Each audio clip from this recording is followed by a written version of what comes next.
বেরিয়ে কোনো রকম সাহায্য ছাড়া নিজের কর্মদক্ষতায় যা উপার্জন করে আনবে আমি তার 10 গুণ তাকে দেবো। যাও, তোমাদের সময় শুরু হচ্ছে আজ থেকে। ঠিক 3 বছর পর আজকের দিনেই তোমরা আবার এখানে হাজির হবে।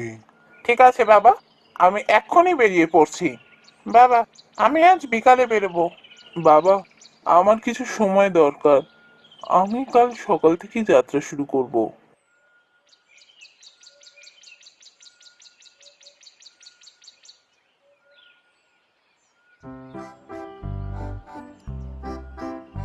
কথা মতোই বড় ভাই হরিহর সঙ্গে সঙ্গেই বাড়ি ছেড়ে পথে নামলো।